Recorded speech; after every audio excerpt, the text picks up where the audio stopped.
The sprawling, intricate tale of Kenichi Shinoda is a narrative that fundamentally reshapes our understanding of power, tradition, and survival in the modern underworld. To truly comprehend the man who would become the sixth kumicho, or boss, of the mighty Yamaguchi-gumi, one must first sink into the soil of his origins, into the very particular landscape that bred his unique perspective. He was born on January 25th, 1942, in the port town of Hofu, Yamaguchi Prefecture, a place whose name is whispered with a mix of fear and reverence in the corridors of Japanese power. This was not the bustling metropolis of Tokyo or the merchant heart of Osaka.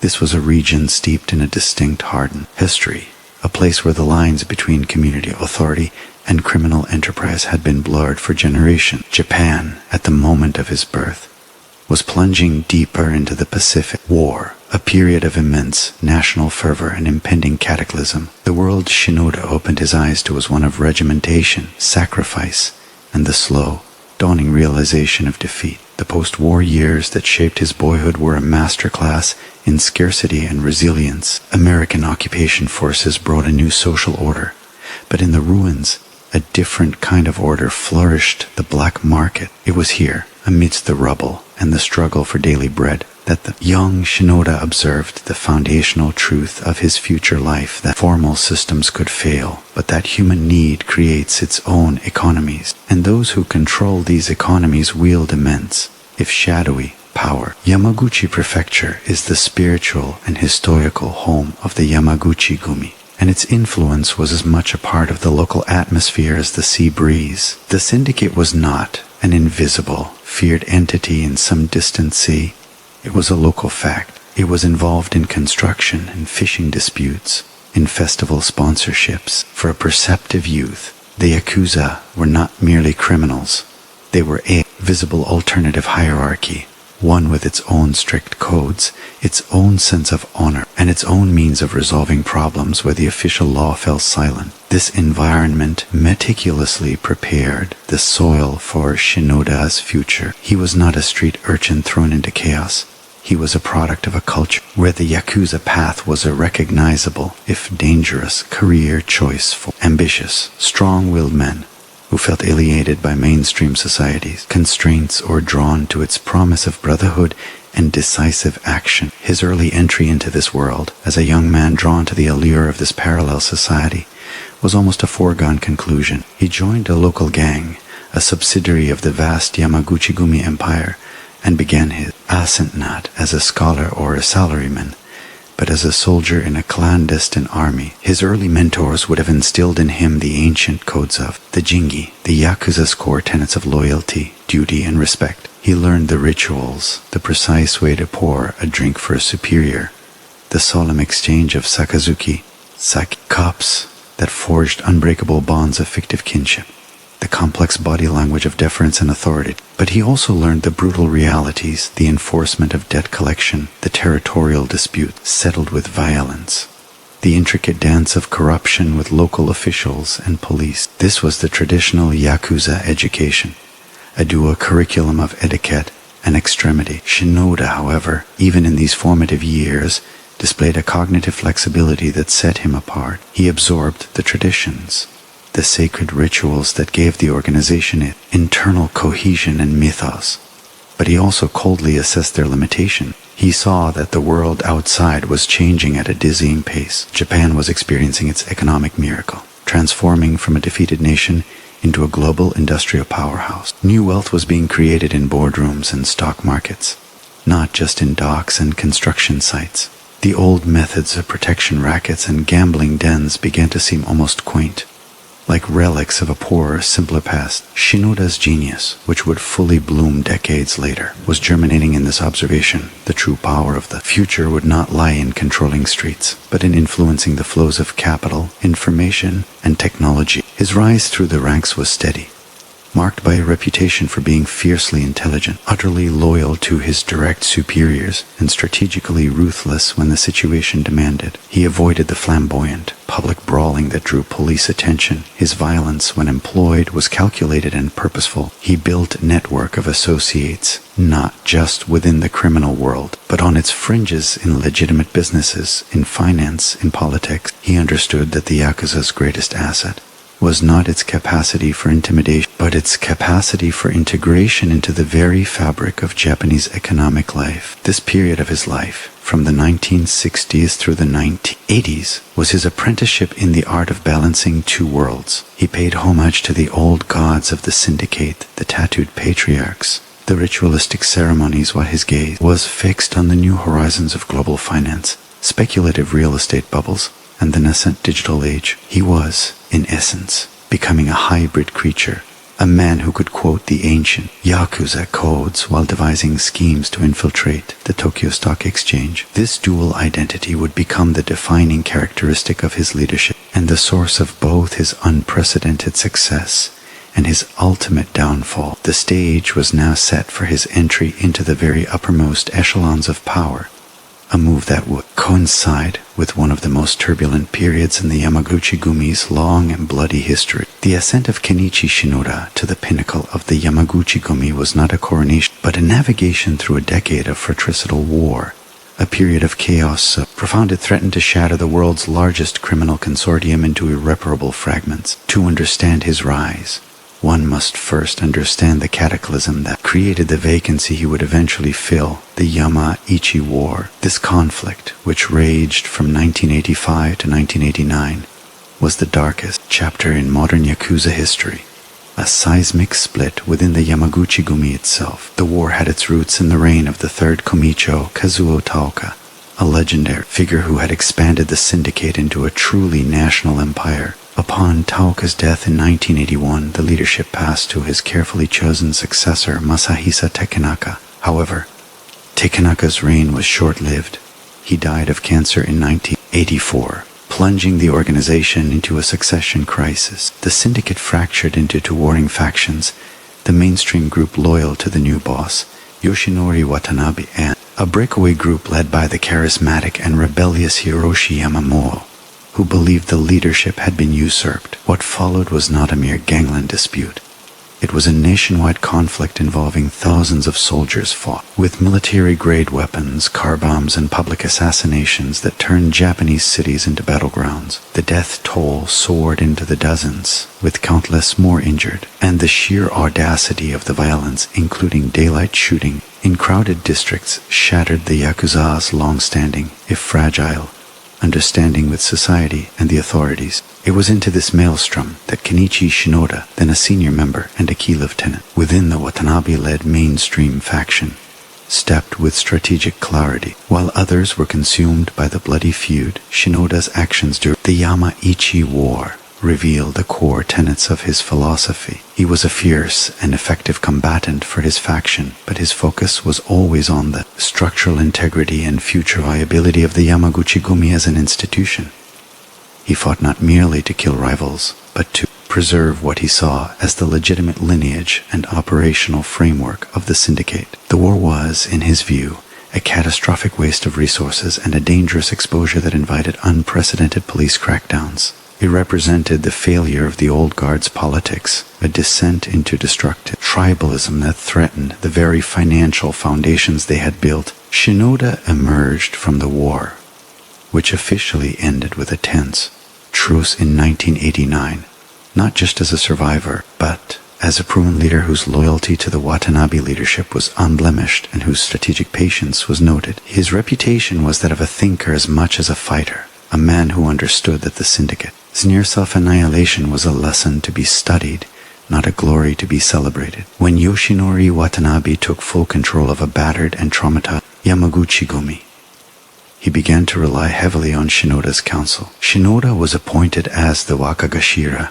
senior advisor, second in command, a position that placed him at the very heart of the organization's recovery and restructuring. The 1990s, under Watanabe's stewardship and Shinoda's behind-the-scene influence, became a period of aggressive modernization and financial retrenchment. This was the era of Japan's bubble economy collapse, a time of immense opportunity for an organization with liquid capital and no qualms about exploiting distress. The Yamaguchi-gumi, under their guidance, moved vast sums into buying distressed real estate and bankrupt companies at fire sale prices. They deepened their infiltration into the financial sector, stock manipulation, and white-collar crime. Shinoda was a chief architect of this shift, pushing the syndicate to think and act like a ruthless multinational conglomerate. The traditional revenue streams, gambling, prostitution, protection, were not abandoned, but they were increasingly seen as cash cows to fund more sophisticated,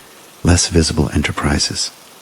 This was Shinoda's vision taking concrete form, a Yakuza that wore tailored suits, employed lawyers and accountants, and whose violence was now primarily economic or delegated to specialized enforcement cells, keeping the upper echelon insulated from direct culpability. He championed the use of front companies and complex corporate structures that span international borders, making the syndicate's finances opaque to law enforcement. This period also saw a formalization of the syndicate's internal structure under Watanabe and Shinoda, creating a more centralized, corporate-like command chain that increased efficiency and control, directly addressing the chaotic decentralization that had fueled the Yamaichi War. However, this very success bred its own tension. The modernization drive, while financially brilliant, began to alienate traditionalists within the ranks who viewed the old code of Jingi as sacrosanct and saw the new focus on finance as a cold, dishonorable departure from the Yakuza's warrior spirit. Shinoda, the calm, calculating strategist, was seen by some as the embodiment of this cold new world. Yet, his power was undeniable. When Yoshinori Watanabe officially retired in 2005, the succession was not a matter of debate. The man who had steered the syndicate through its recovery and into a new era of financial dominance was the only logical choice. In July 2005, Kenichi Shinoda was formally installed as the sixth kumicho of the Yamaguchi-gumi. He took control of an organization that was, on paper, more powerful and wealthy than ever before, a sleek, modernized criminal corporation built on ancient loyalties. But he also inherited the simmering discontent of the traditionalists and the full, focused attention of a Japanese state that was finally beginning to enact laws specifically designed to cripple the very financial structures Shinoda had masterfully built. The reign of Kenichi Shinoda as the sixth kumicho of the Yamaguchi-gumi was an era defined by a profound and deliberate paradox, the systematic dismantling of the syndicate's public soul in pursuit of greater, more insulated power. Upon his ascension in 2005, Shinoda did not embark on a campaign of territorial expansion through violence. Instead, he initiated a cold, strategic process of corporatization and socio-political withdrawal that aimed to render the Yamaguchi-gumi simultaneously richer and more invisible than at any point in its century-long history. His vision was clear. The future of the syndicate lay not in being feared on street corners, but in being entrenched in boardroom financial portfolios, and the legitimate economy to such a degree that its extraction would cause systemic shock. To this end, one of his first and most symbolic acts was to quietly enforce, more strictly than any predecessor, a long-ignored internal directive: the prohibition of members from publicly displaying their affiliation. The flamboyant, tattooed Yakuza in garish suits and permed hair, driving flashy cars, the archetype celebrated in film and feared in reality, was now a liability. Shinoda demanded anonymity. Members were instructed to dress conservatively, avoid ostentatious displays of wealth, blend into the salaryman crowds, and conduct their illicit business through layers of corporate abstraction. This was not merely a public relations tactic.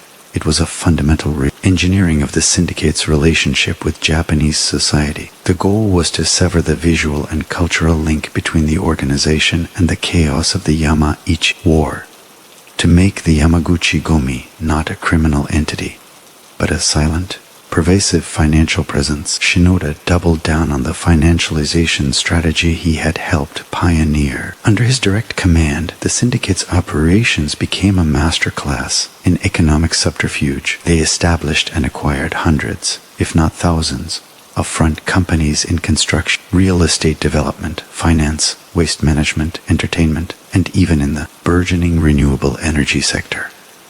These companies, often staffed by non-initiated executives or legally distanced associates, bid on public contracts, received bank loans, and traded on markets. The illicit funds from drugs, gambling, and protection were meticulously laundered through this labyrinthine network, emerging as clean capital for further investment. Shinoda encouraged a focus on intellectual crimes, sophisticated fraud, insider trading, large-scale financial manipulation, and cybercrime. The old-school tekiya, peddler, or bakudo, gambler, roots of the Yakuza were now buried under a glossy corporate veneer. He also made a decisive, strategic push into international markets, understanding that globalization was both a threat and an unparalleled opportunity. The Yamaguchi-gumi under Shinoda forged deeper alliances with other transnational criminal organizations, including Chinese triads, Korean gangs, and most notably, with elements of the global drug cartels. This network facilitated the large-scale importation of methamphetamine and other narcotics into Japan,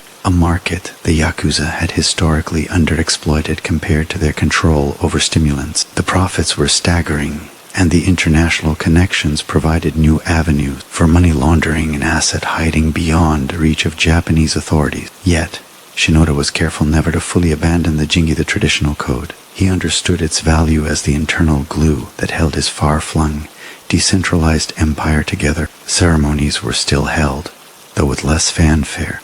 Oaths of loyalty were still exchanged. The hierarchical structure, with its intricate titles and chains of command, was meticulously maintained. This created the unique Shinoda paradox, a global, digital-age criminal corporation that still demanded ritualistic finger-cutting, yubitsum, as a penalty for failure or disloyalty. It was a system designed to have the resilience of a centuries-old brotherhood with the operational efficiency of a modern hedge fund. However, this very success and insulation bred fatal complacency and internal strain. The younger generation of recruits, drawn by the mythos of the Yakuza, often found themselves not engaged in dramatic underworld power struggles, but in the mundane tasks of running shell companies or acting as low-level enforcers for financial fraud schemes. The romanticism of the outlaw life was replaced by the banality of white-collar crime, leading to disillusionment. More dangerously, the centralization of power and finance under Shinoda's calm, detached leadership began to alienate powerful sub-bosses and regional leaders who felt their autonomy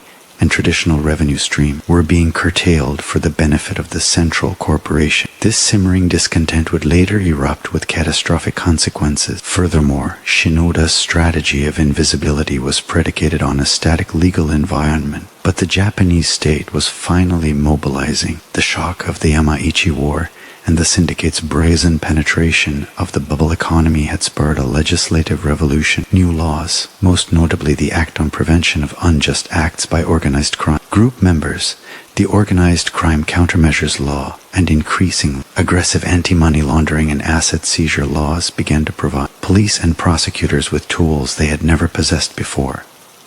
They could now target the Yakuza's economic lifeblood directly. The stage was being set for a new kind of conflict. Not a war of bullets in the streets, but a protracted, grinding legal and financial siege, a conflict for which Shinoda's modernized, economically entangled empire was ironically both perfectly adapted and uniquely vulnerable. The zenith of Kenichi Shinoda's power and the first major cracks in his meticulously constructed empire emerged, not from a rival gang's assault, but from the very heart of the Japanese state, which had finally declared a comprehensive, legal war on the economic foundations of organized crime. For decades, the relationship between the Yakuza and Japanese authorities had been one of uneasy coexistence, governed by unwritten rules and a certain tolerated demarcation. Shinoda's strategy of corporatization and invisibility was, in part, a brilliant adaptation to this old reality. However, the early 21st century witnessed a seismic shift in political and public will. The catalyst was not solely the Yakuza's own violence,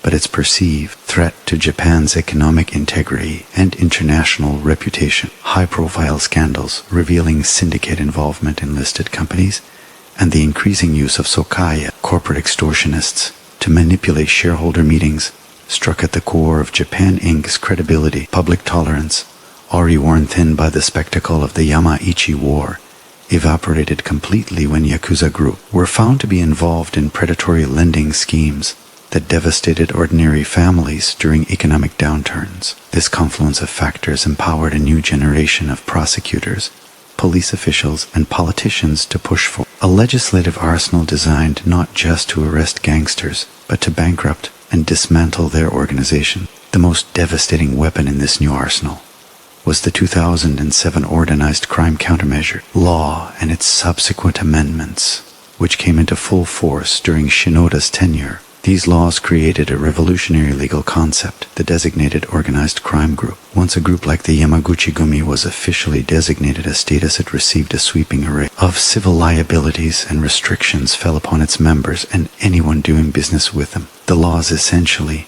made it illegal to knowingly provide benefits to a Yakuza member, a term broadly interpreted to include everything from selling them a luxury car or leasing them office space to accepting investment from a front company. This turned every businessman, every landlord, every financial institution into a potential enforcement agent for the state. Banks began systematically closing Yakuza-linked accounts. Real estate companies conducted audits to purge syndicate-connected tenants. Major corporations hired compliance officers specifically to screen out any association with organized crime. Shinoda's entire business model, which relied on the seamless blending of illicit and licit capital through a network of front companies and cooperative legitimate businesses, was directly targeted. The syndicate found itself financially quarantined, a pariah in the economic system it had worked so hard to infiltrate. This financial siege was coupled with an unprecedented police offensive spearheaded by specialized units like the Tokyo Metropolitan Police's Organized Crime Control Division. Their tactics changed from seeking arrests for violent crimes, which were becoming rare under Shinoda's orders, to forensic accounting, tax evasion probes, and relentless pressure on the syndicate's business partners. The police began publicly naming and shaming companies that had dealing with the Yakuza, a move that could destroy a firm's reputation overnight. This created an environment of pervasive fear that severed the essential connective tissue Shinoda had cultivated between the underworld and the upper world. The pressure was immense and constant, a slow, suffocating squeeze rather than a dramatic confrontation. Shinoda's response was characteristically strategic but ultimately reactive. He ordered a further retreat from the public eye and a restructuring of the syndicate's financial operations to rely more on cash-based businesses and international transfers. He also attempted to leverage the Yamaguchi-gumi's remaining political connections and network built over decades of behind-the-scenes support for certain politicians and factions, particularly in construction-rich regions. However, the political winds had shifted decisively. The old guard of politicians willing to turn a blind eye for votes or kickbacks was dying out, replaced by a newer generation operating under intense media scrutiny and the new legal realities. Shinoda's influence, while still considerable, was being systematically eroded by the state's relentless legal and financial campaign. This external pressure ignited the smoldering internal discontent within the Yamaguchi-gumi itself. Powerful faction leaders, the Wakagashira Hosa and Shategashira, who controlled vast regional empire under the Yamaguchi-gumi banner, began to chafe under the central leadership's demands. Shinoda's corporate model required a funneling of resources to the Center for Reinvestment and Legal Defense, which diminished the discretionary wealth and power of these sub-bosses. Furthermore, the stringent rules of anonymity and the focus on white-collar crime frustrated the rank-and-file soldier, for whom the tangible power of street-level control and the respect it commanded were central to their identity. The syndicate was being pulled apart by two opposing forces,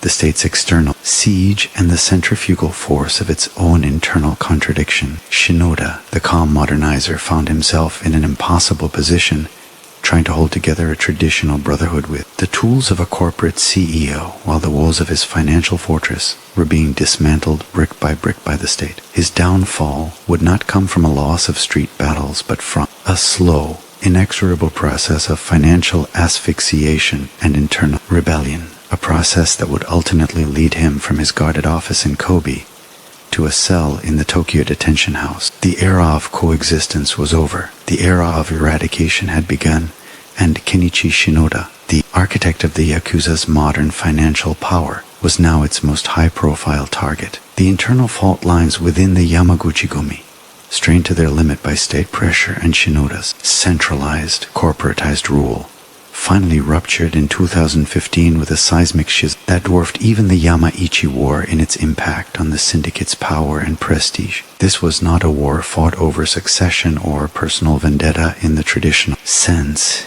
It was a rebellion against Shinoda's very philosophy, a revolt of the traditionalists and regional power barons against the Kobe headquarters, perceived cold, detached, and financially draining leadership. The catalyst was the enforcement of a new internal policy, a direct result of the state's anti-Yakuza laws, a mandate that members cease all traditional revenue-generating activities in public spaces that were now legally perilous. This included the age-old practice of mikajimeryo, or protection money, collected from businesses in territories the syndicate controlled. For the local gangs and factions, this was not just income.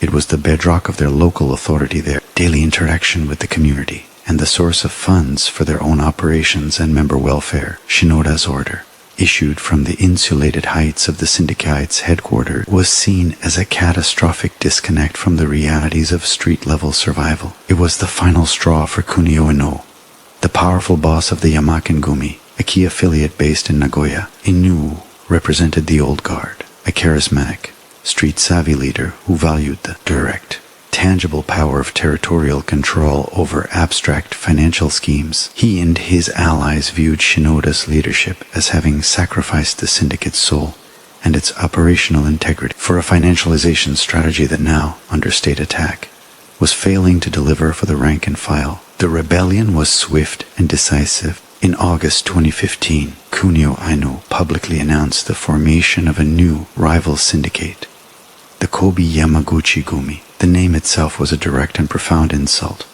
a claim to the original legacy from which they were splitting. This was not a small faction breaking away. It was a mass exodus. Approximately 3,000 members, roughly a third of the Yamaguchi-gumi's estimated strength at the time, defected immediately, followed by thousands more in subsequent months as other disaffected factions joined the revolt. The split fractured the syndicate's geographic control, with whole prefecture, like Aichi, Nagoya's region, falling under the new group's sway overnight. Shinoda's reaction was initially one of stunned disbelief, followed by a cold fury. The split represented the total failure of his primary mission, to maintain the unity and structural integrity of the organization above all else. His modernized corporate model had proven brittle under stress, unable to contain the centrifugal forces of tradition and regional autonomy. A new and even more damaging conflict erupted, the Yamaguchi-gumi War.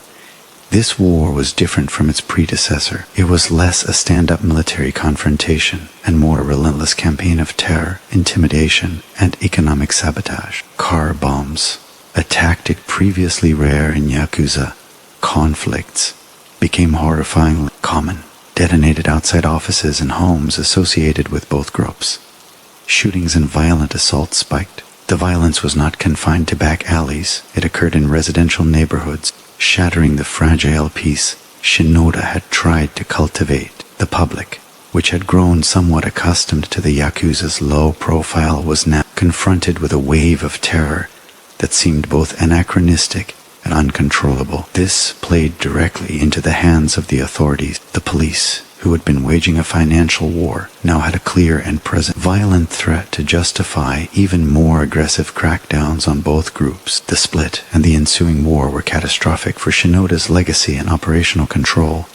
Financially, it was a disaster. The defection of so many revenue-generating factions, and the immense cost of waging a war, paying soldiers, replacing law, income, financing legal defenses for arrested members, drained the central treasury that Shinoda had so carefully built. Strategically, it forced him to divert resources and attention from his sophisticated financial operations back to a brutal, costly, and very public gang war, the exact scenario he had spent his entire career trying to avoid. Morale within the remaining Yamaguchi-gumi plummeted. The syndicate was no longer the invincible monolith.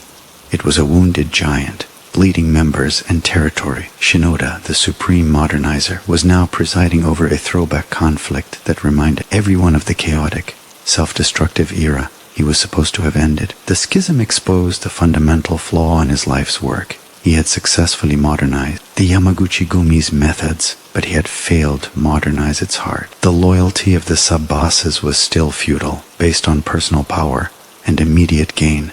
not on a shared corporate vision. The Kobe-Yamaguchi-gumi split was more than a rival syndicate's birth. It was the revolt of the old Yakuza spirit against the new, a violent rejection of Kenichi Shinoda's entire philosophy. It left him leading a diminished, embattled organization, fighting a two-front war against a vicious splinter group and an empowered state, with his authority irreparably undermined and his strategy in tatters. The calm narrator's empire was now engulfed in the very chaos he despised, and the walls were closing in with a speed and finality that even his strategic mind could not evade. The violent aftermath of the 2015 schism created a landscape of pervasive fear and opportunity that Kenichi Shinoda, now in his mid-70s, navigated with a grim and focused determination. The Yamaguchi-gumi war was not a single climactic battle, but a protracted, grinding conflict of attrition fought in the shadows of corporate offices, the driveways of suburban homes,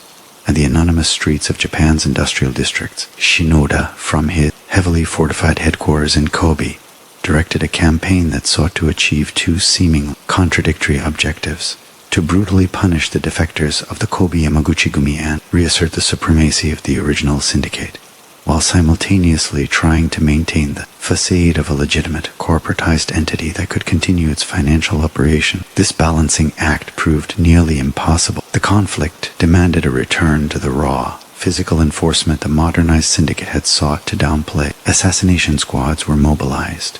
Key figures on both sides were targeted in brazen attacks. The use of car bombs, a terrifying escalation, became a signature of the conflict, instilling a sense of random, uncontrollable danger that horrified the public and galvanized law enforcement. One of the most shocking incidents was the 2015 bombing of the home of a Kobe Yamaguchi-gumi executive in Fukuoka, which damaged neighboring houses and sent a shockwave of terror through the community. Shinoda's strategy appeared to be one of overwhelming intimidation, aiming to demonstrate that the cost of rebellion was annihilation. Yet, this very violence was the antithesis of his life's work. Every explosion, every shooting was a public relations catastrophe that undermined the carefully cultivated image of a sophisticated, invisible financial power, and played directly into the narrative the police and media were promoting, that the Yakuza were nothing more than violent terrorists incapable of change. Internally, the war strained the Yamaguchi-gumi's resources to the breaking point. The lucrative financial schemes, the stock manipulations, the complex real estate deals, the international narcotics trade required stability, discretion, and cooperative partners.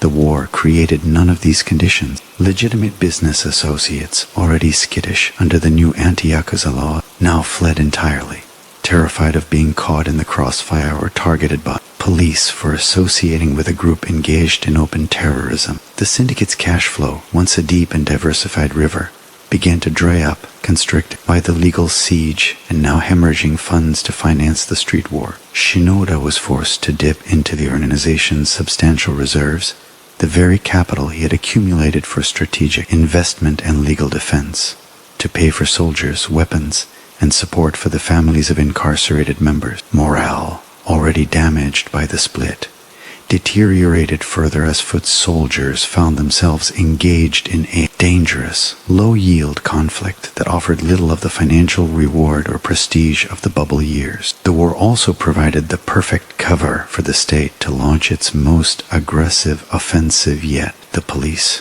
no longer needing to untangle complex financial webs as their primary focus, could now simply arrest combatants from both sides for the overt acts of violence that were occurring almost daily. Raids on Yamaguchi-gumi offices and homes became more frequent and more aggressive. The violence gave the public and political class a clear, unambiguous reason to support even harsher measures. The pressure became omnipresent.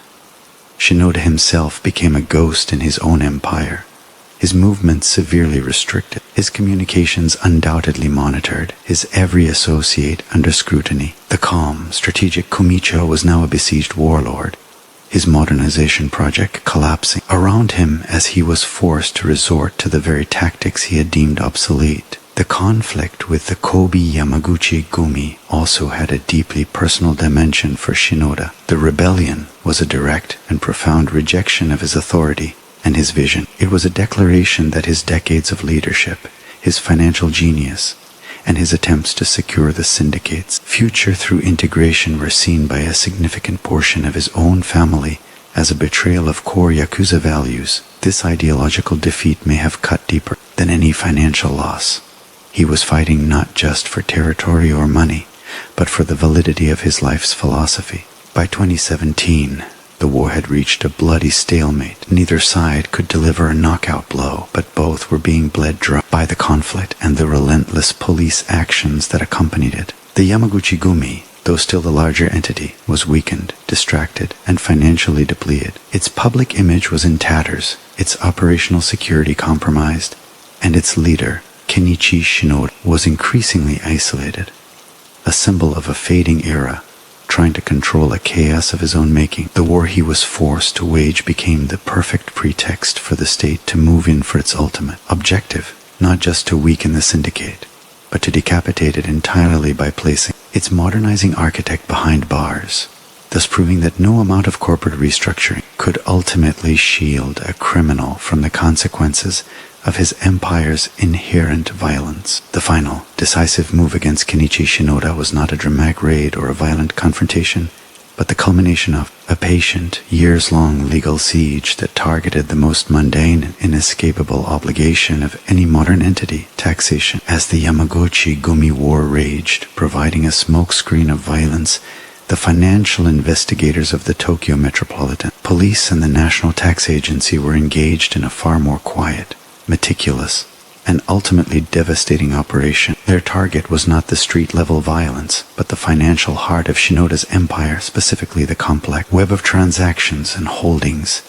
that constituted his personal wealth and that of the syndicate's central leadership. The state's strategy had evolved, having forced the Yakuza into the open with the schism and the subsequent war. They now used the chaos to peel back the layers of corporate obfuscation Shinoda had so carefully constructed. The breakthrough likely came from a combination of forensic accounting of the syndicate's known front companies, pressure on lower-level financial operatives who might have turned informant to avoid charges related to the violent conflict, and the analysis of property and bank records under the new anti-Yakuza legislation. The authorities sought to prove a simple, powerful thesis that Kenichi Shinoda, the elusive kumicho, was the ultimate beneficiary of a vast flow of untaxed criminal income, and that he had systematically failed to declare this income, thus committing tax evasion on a colossal scale.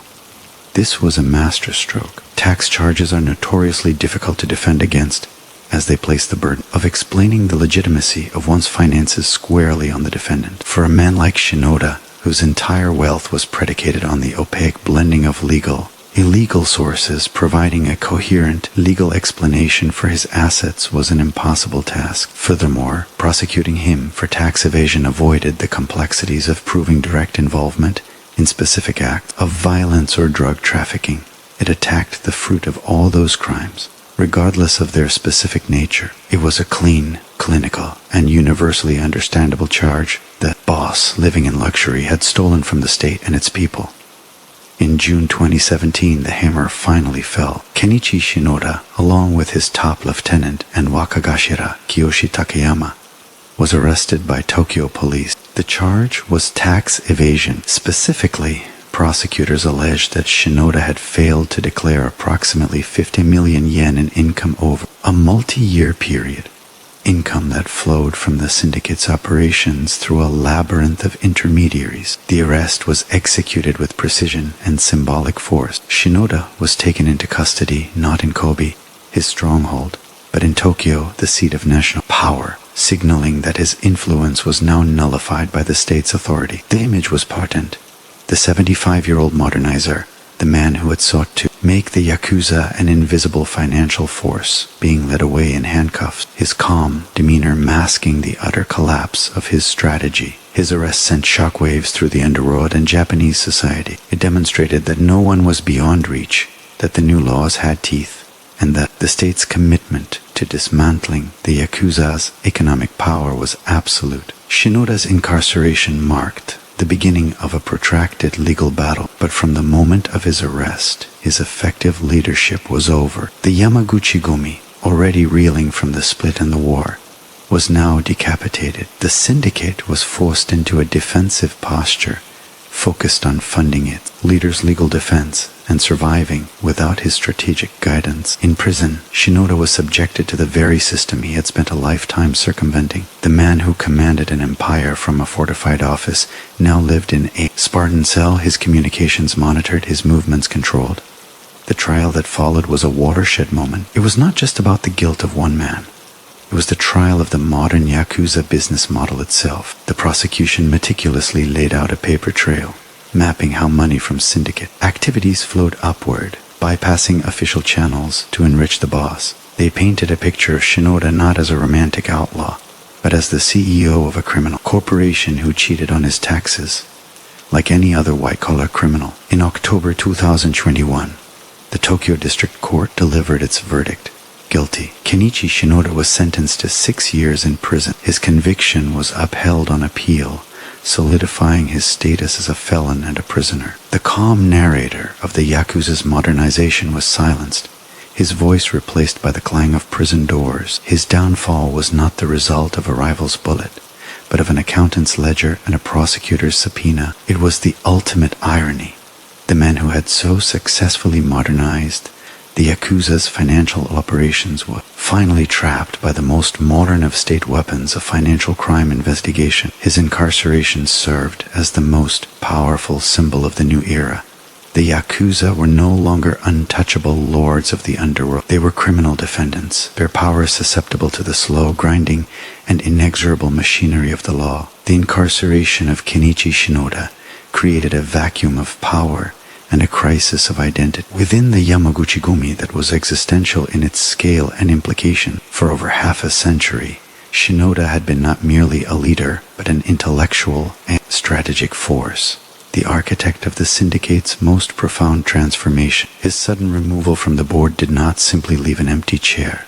It left a sprawling, wounded, and deeply fractured conglomerate without its chief executive, its primary strategist, and its unifying figurehead. The immediate aftermath was a period of intense uncertainty and precarious maneuvering among the remaining senior brass. The syndicate's complex, corporate-style hierarchy, which Shinoda had helped refine, now had to function without its CEO. The mantle of leadership fell to his appointed successor, the Wakagashira Kiyoshi Takayama. But Takayama himself was also imprisoned, having been arrested alongside Shinoda. This double decapitation was a catastrophe of operational security and command continuity. The day-to-day governance of the syndicate was forced onto lower-ranking executives, men who lacked Shinoda's overarching vision, his historical authority, and his nuanced understanding of both the old codes and the new financial landscapes. These caretaker leaders were immediately confronted with a triage of collapsing systems, raging unresolved war with the Kobe Yamaguchi-gumi splinter group, a relentless, empowered police force conducting daily raids and arrests, and a financial network that was being systematically dismantled by asset seizures and the chilling effect of the anti-Yakuza laws on business partners.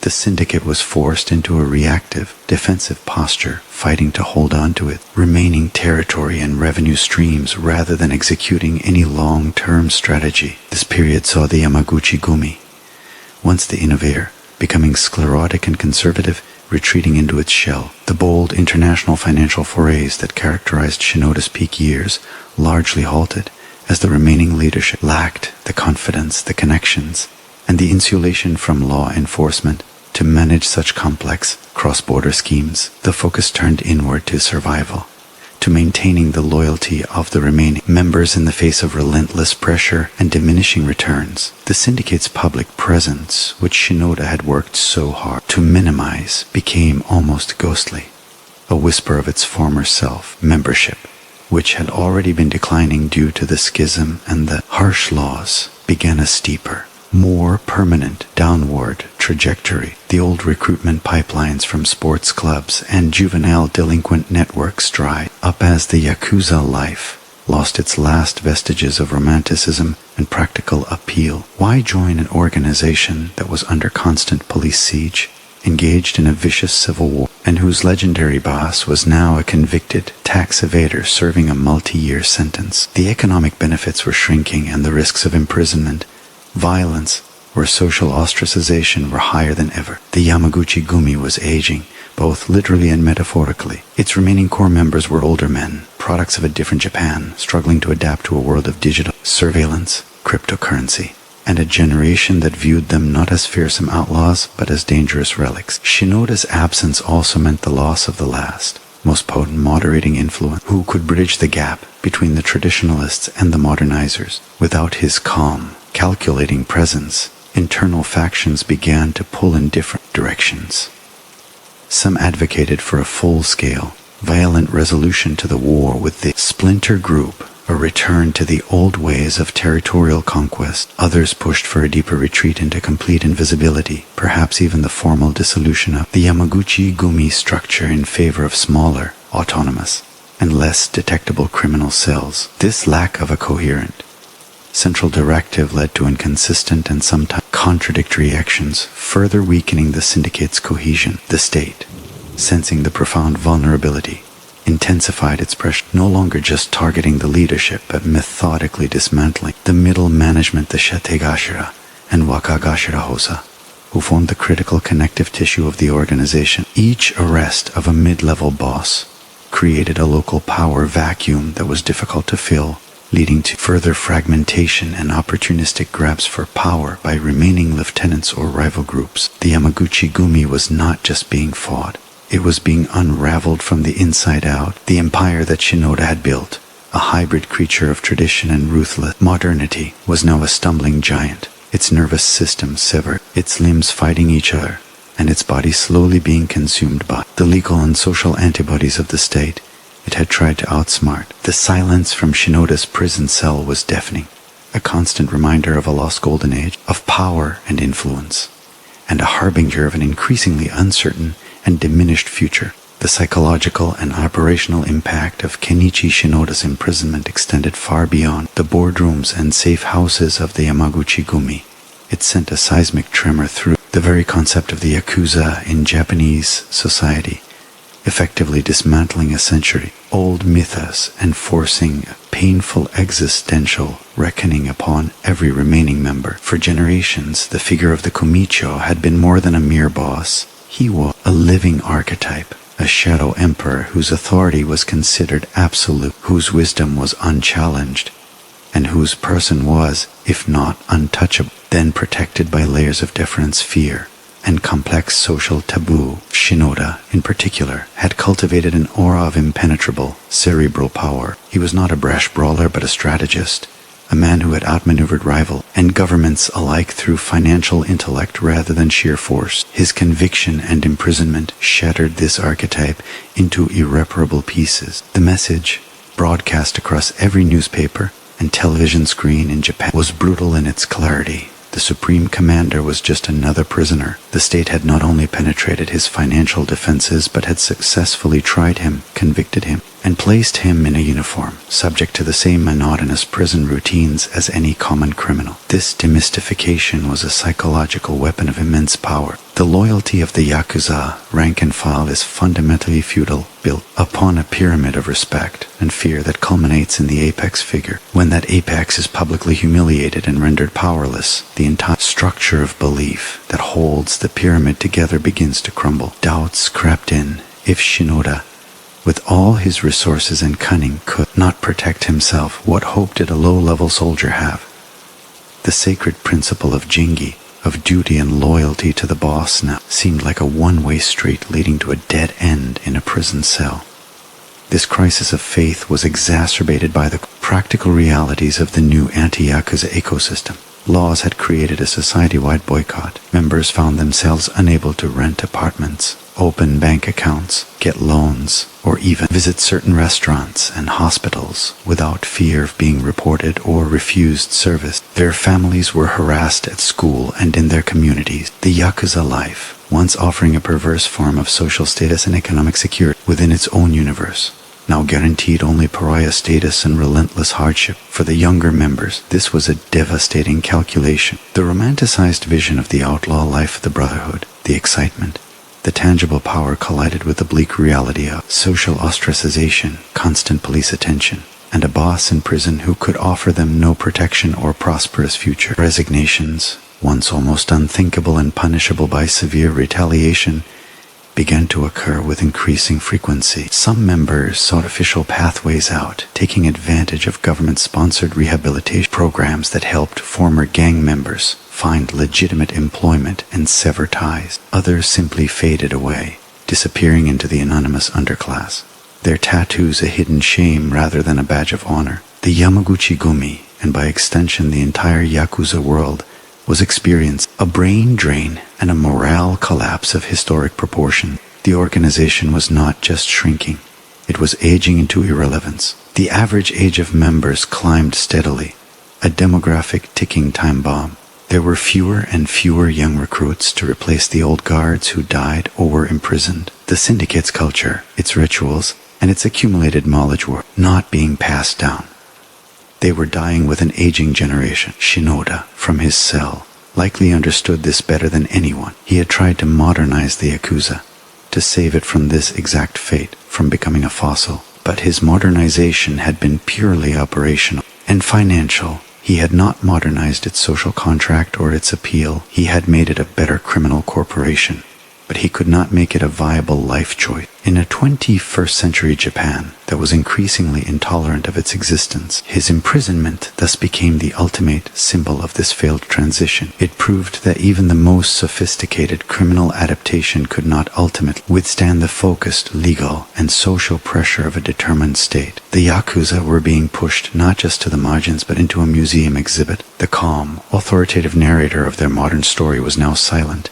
And in that silence, the only sounds left were the closing of prison doors, the fading echoes of old rituals, and the quiet, desperate whispers of men realizing their world was ending not with a bang, but with the slow, administrative grind of law and social rejection. The legend of the untouchable kumicho was over, replaced by the mundane mugshot of inmate Kenichi Shinoda. The story of Kenichi Shinoda does not conclude with the closing of his prison cell door. Instead, it enters a complex, an ambiguous phase where his legacy becomes a contested, multifaceted prism through which the past, present, and future of Japanese organized crime are painfully refracted. Even from within the confines of his incarceration, Shinoda remains a potent symbol, but one whose meaning is bitterly debated. To the remnants of the old guard, still loyal to the Yamaguchi-gumi core, he is a martyr figure, visionary who foresaw the threats of the modern world and built sophisticated defenses against them,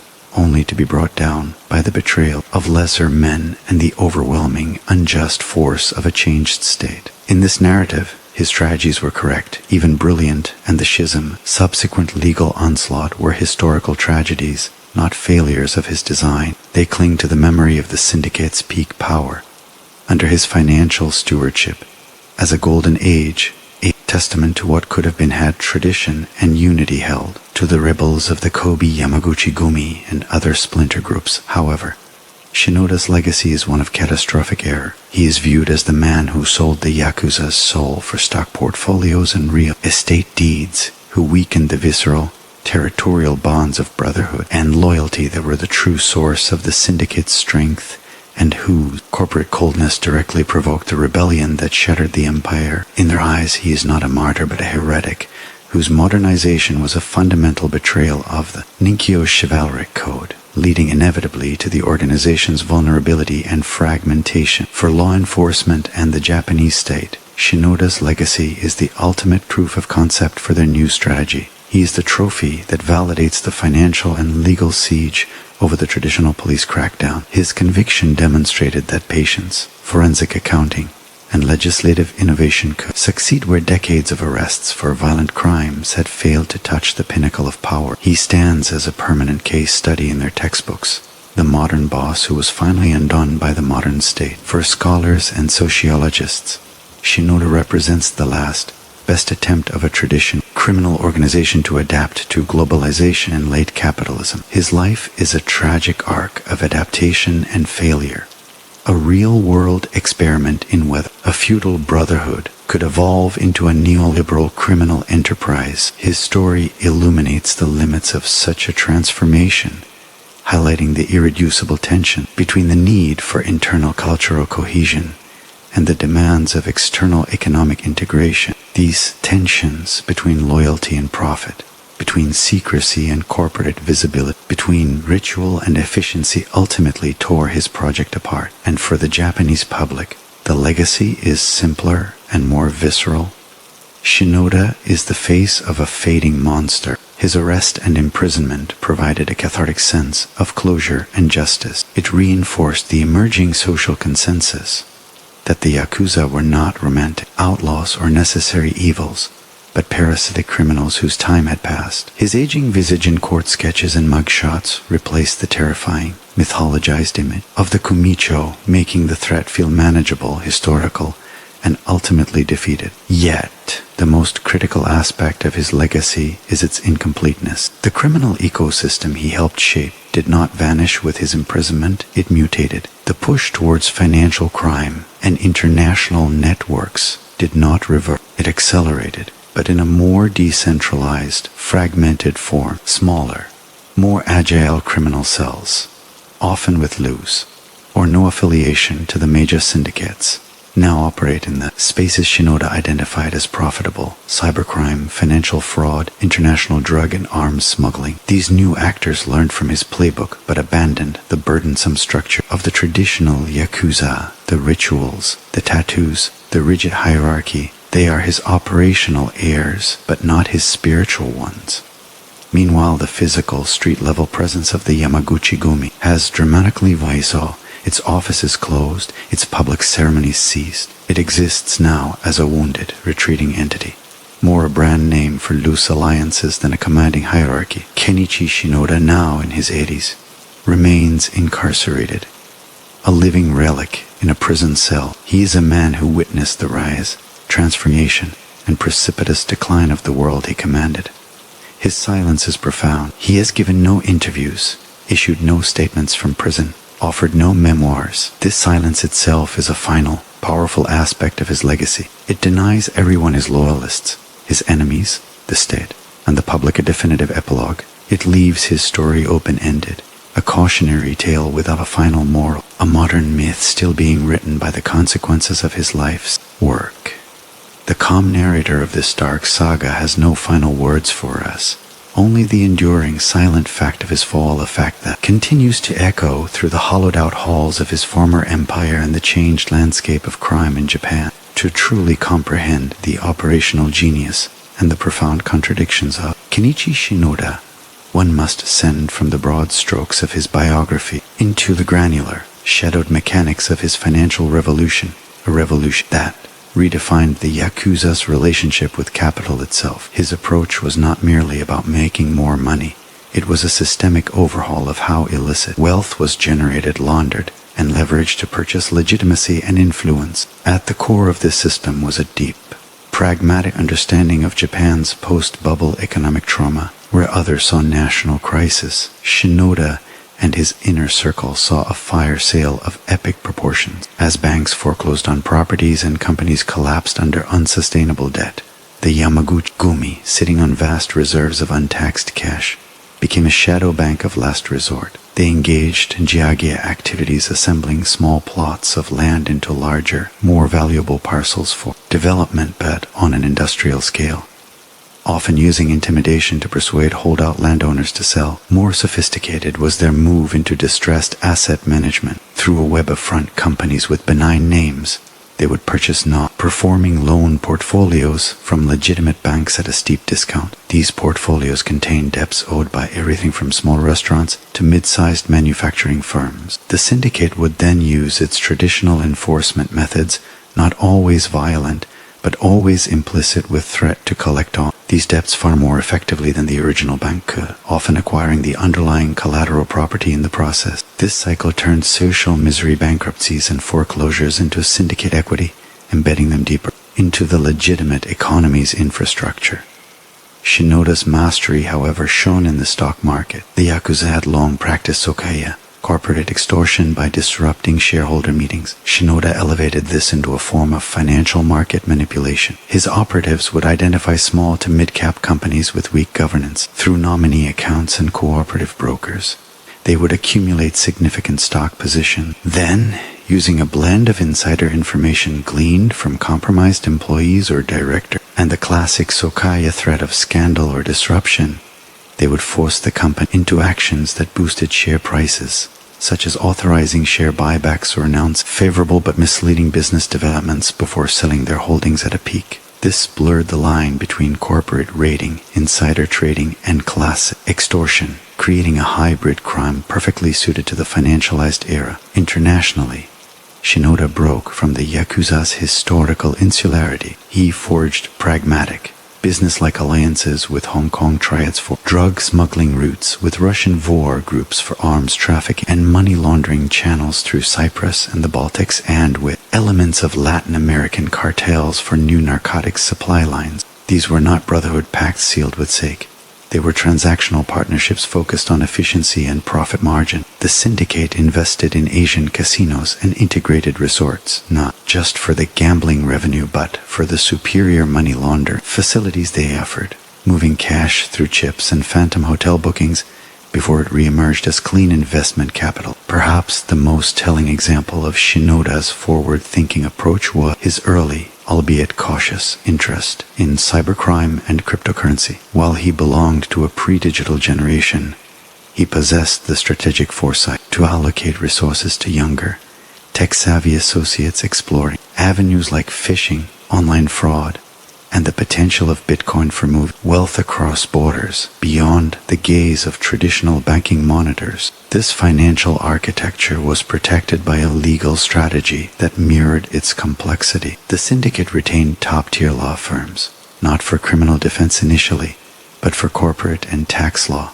using legal technicalities to shield their front companies and create plausible deniability for the leadership. The money flowed upward through this labyrinth, but Shinoda himself was meticulously insulated. He lived not in garish opulence, but in understated, secure compounds. His personal expenses were likely filtered through corporate accounts, his name appearing on no property deeds or bank statements. This was the essence of his modernization, the creation of a criminal enterprise that looked, operated, and defended itself like a Fortune 500 company. The profit was no longer just in cash-filled envelopes. It was in stock valuations, real estate portfolios, and offshore holdings. The violence was not abolished, but outsourced and specialized, reserved for internal discipline or for enforcing the crucial, non-negotiable contracts in their distressed debt and jigeya operation. This system made the Yamaguchi-gumi under Shinoda phenomenally wealthy and resilient to traditional law enforcement tactics for a time. But it also created a fatal abstraction. The rank-and-file member, whose identity was built on the tangible power of controlling a street, a market, or a nightclub district, became disconnected from the source of the syndicate's new wealth. He saw none of the stock market profits. His role was reduced to being a low-level enforcer for a real estate acquisition he didn't understand, or a guard at a shell company office. The spiritual and economic disconnect between the soldier on the ground and the corporate board in the sky grew into a chasm. Shinoda built a brilliant machine for generating and protecting wealth, but in doing so, he drained the machine's human components of their sense of purpose and direct reward, making the entire structure vulnerable to the shattering forces of rebellion when the state finally applied pressure to its now exposed financial joints. The internal world of the Yamaguchi-gumi under Kenichi Shinoda's rule was a fascinating study in cognitive dissonance, a place where ancient rituals of blood brotherhood were performed with solemn sincerity even as the attendees plotted multi-million-dollar wire transfers and international commodity trades. This duality was the very engine of Shinoda's system, but it required a constant, exhausting performance of cultural continuity that masked a fundamental shift in values. The ceremonies, particularly the Sakazuki ritual, remained sacrosanct. In these carefully choreographed exchanges of sake cups, bonds of fictive kinship, oyabun kobun, father role, child role, relationships were formally established. To an outside observer, it would have looked unchanged from decades past. The hierarchical seating, the precise phrasing, the symbolic drinking. But for Shinoda, these rituals were less about spiritual bonding and more about organizational cybersecurity. They were the cultural encryption that kept the human network loyal, the emotional glue that held the corporate structure together. He understood that the Jingi Code, with its emphasis on duty, loyalty, and silence, was a more effective internal compliance system than any employee handbook. A member who broke the code faced not just dismissal, but existential shame and potentially lethal retribution. This allowed for a decentralization of risky operations with a high expectation of deniability for the top. However, the substance underlying these forms was changing. Promotions and influence within Shinoda's Yamaguchi-gumi became increasingly tied to financial acumen rather than mere toughness or battlefield courage. A lieutenant who could successfully manage a portfolio of front companies, navigate a real estate deal, or forge a useful connection with a corrupt banker was more valuable than one who could command 100 street fighters. This created a new kind of Yakuza elite, the executive gangster, men who could read a balance sheet as well as they could sense a police tale. These men often had a veneer of legitimate business success, which further insulated the organization. Yet, this meritocratic shift based on financial skill alienated the traditional warriors, the old metric of respect bravery in conflict. Unwavering loyalty in a street fight was devalued. A young member's path to advancement was no longer clear. Should he prove his mettle through violence, or spend his evenings studying finance and law? This confusion over the organization's core identity sowed deep-seated resentment. The daily life of a rank-and-file member underwent a subtle but profound transformation. Under previous bosses, a soldier's duties were direct: collect protection money, guard gambling dens, intimidate rivals. Under Shinoda, the duties became more ambiguous and often less personally lucrative. A member might be tasked with being the nominal president of a shell company, sitting in a sterile office to give it a legitimate face, performing a dull pantomime of business. He might be used as a driver or security for a financial operative, or as a low-level enforcer to pressure a businessman involved in one of the syndicate's complex deals. The immediate cash-in-hand rewards of traditional street crime diminished, replaced by a salary-like stipend from the organization. The member's economic dependency shifted from his direct criminal activity to the syndicate's central treasury, the very treasury Shinoda controlled. This increased centralization of financial power was a double-edged sword. It gave Shinoda unprecedented control and reduced wasteful internal competition, but it also meant that when the boss fell, the entire financial lifeline for thousands of men was jeopardized.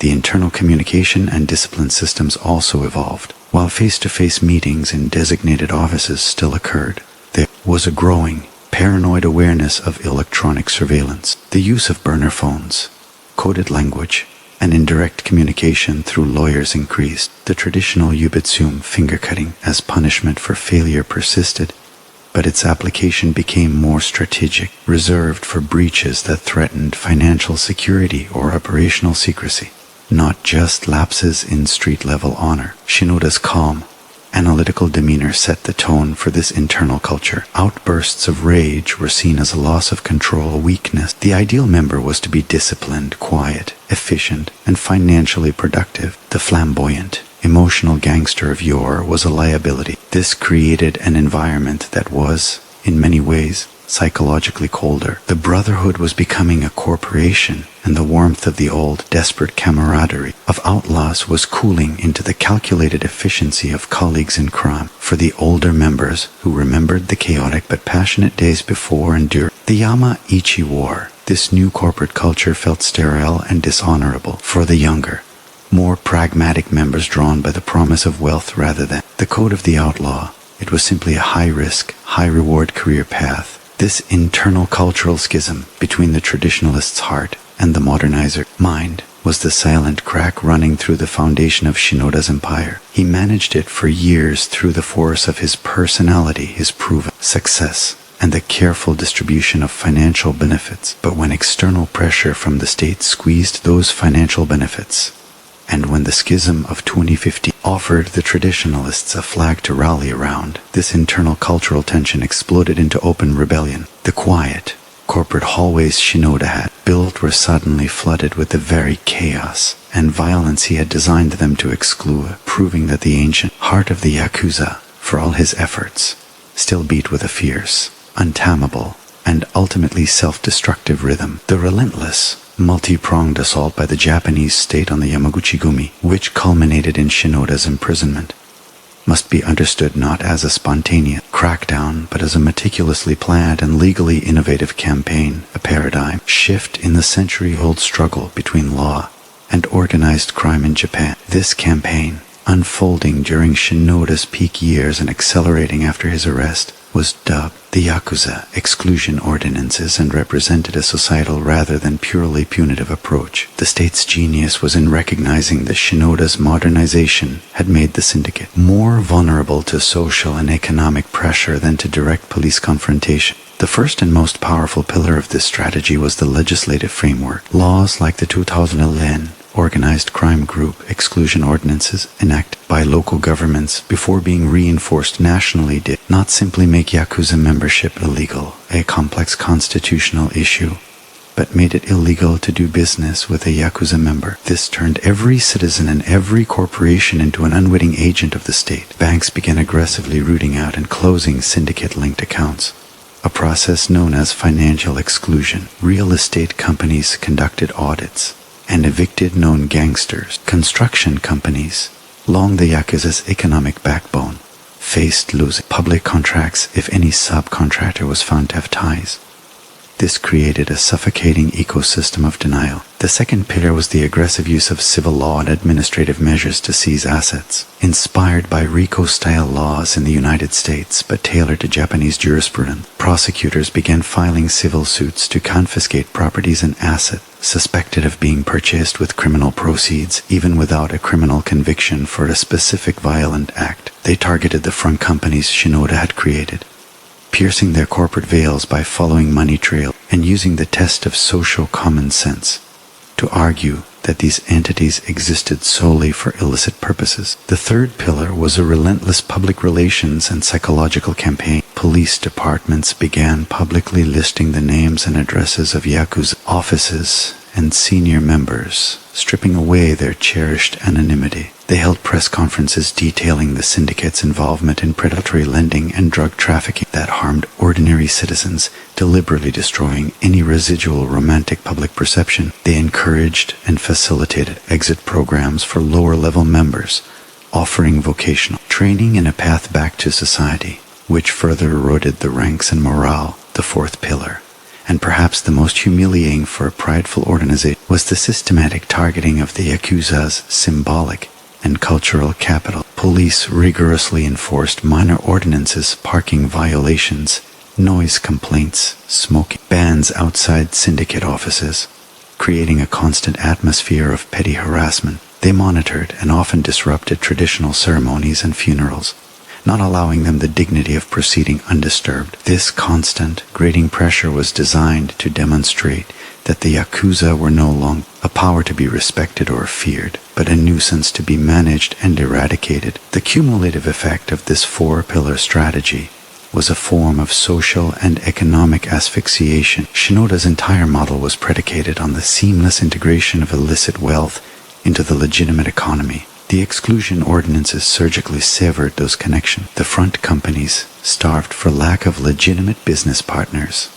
The cash flow from construction and finance dried up. The syndicate's ability to launder money domestically became incredibly difficult and expensive. This forced a retreat into cash-based crimes and greater reliance on international operations, which in turn exposed them to foreign law enforcement agencies. The state's campaign was a direct, brilliant counter to Shinoda's modernization. He had built a financial fortress.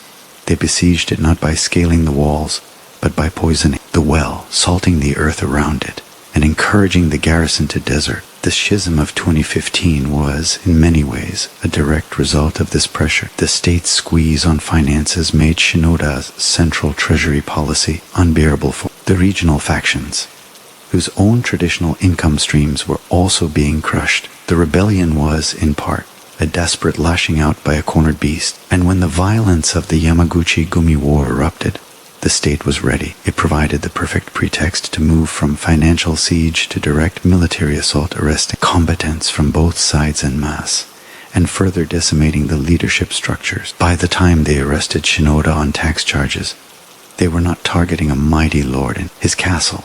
They were arresting the beleaguered commander of a starving, divided garrison. His trial was the final, theatrical act of this long campaign, designed to be a public spectacle of the state's ultimate victory. The sentence was not just a punishment for Kenichi Shinoda.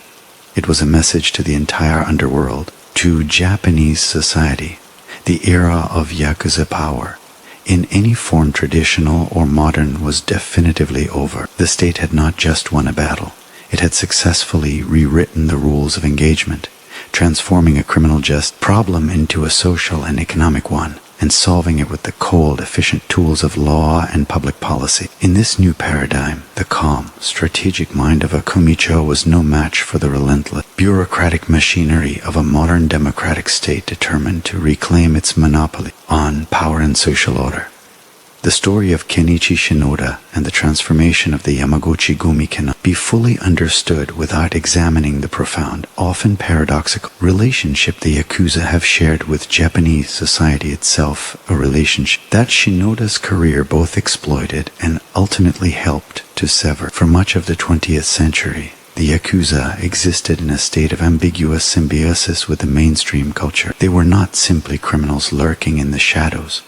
They were a recognized, if unofficial, part of the social fabric. This was rooted in their historical origins as machiako, town servants, and kyokaku, chivalrous commoners, who sometimes protected communities in the absence of effective governance. This mythology, however embellished, provided a cultural niche. In the post-war era, this translated into a pragmatic, if uneasy, coexistence. The Yakuza were often tolerated because they were seen as maintaining a form of order within their own spheres, settling dispute that the police would not touch, and even providing social services in some communities, especially after disasters. Politicians, particularly from the long-ruling Liberal Democratic Party, occasionally leveraged Yakuza group for election campaigning, crowd control, or to intimidate rivals, creating networks of obligation and silence. Corporations used Sokaya and other syndicate-connected fixers to manage shareholder meetings or engage in ruthless, extra-legal business practices. In this environment,